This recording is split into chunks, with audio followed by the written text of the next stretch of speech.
Bonjour à toutes et à tous et bienvenue pour cet épisode de la Minute Scientifique. Alors ça y est, on est de retour à la Rinconada, à 7300 mètres d'altitude, et on est aujourd'hui en compagnie d'Aymeric Stauffer. Bonjour Aymeric.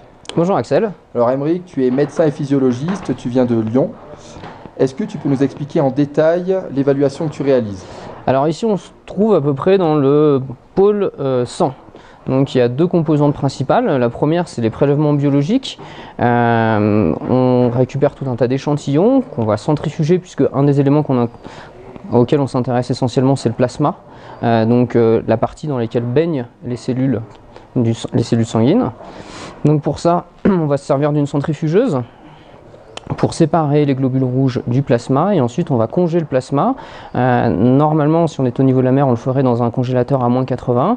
On n'en dispose pas ici, donc on utilise un tank à azote avec de l'azote liquide à l'intérieur, dont la température se situe à peu près à moins 200 degrés, ce qui permet de congeler de façon très rigoureuse les prélèvements sans qu'ils soient altérés, et qu'on puisse les récupérer en France pour poursuivre les analyses avec des appareils dont nous ne disposons pas ici. Est-ce que déjà vous avez pu voir des résultats hors normes exceptionnels? Alors la deuxième partie de ce pôle sang, c'est la mesure de la viscosité sanguine, qui est un des paramètres essentiels dans le mal chronique des montagnes. En fait, les sujets qui vivent à la Rinconada souffrent essentiellement du manque d'oxygène. Du fait de l'altitude, la quantité d'oxygène qu'ils respirent est diminuée de moitié par rapport au niveau de la mer. Et une des façons qu'a l'organisme de s'adapter au manque d'oxygène, c'est de fabriquer un nombre plus important de globules rouges. Donc c'est un effet positif, leur sang va être capable de transporter plus d'oxygène. En revanche, l'effet délétère, c'est qu'on va augmenter la concentration des cellules qui baignent dans le sang, et ça va avoir pour principale conséquence d'augmenter la viscosité du sang. Donc on va avoir un sang qui est très épais. On s'en rend tout de suite compte quand on fait les prises de sang, puisque c'est très difficile de faire passer le sang au travers de l'aiguille.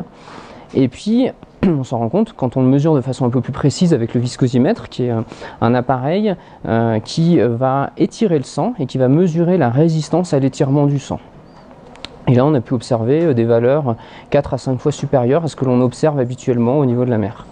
Donc un sang très épais, oui. Ça demande un effort supplémentaire au système cardiovasculaire. Et bien de la même manière que lorsque l'on fait les prélèvements, le sang passe difficilement au travers de l'aiguille, le sang va également passer difficilement au travers des vaisseaux sanguins.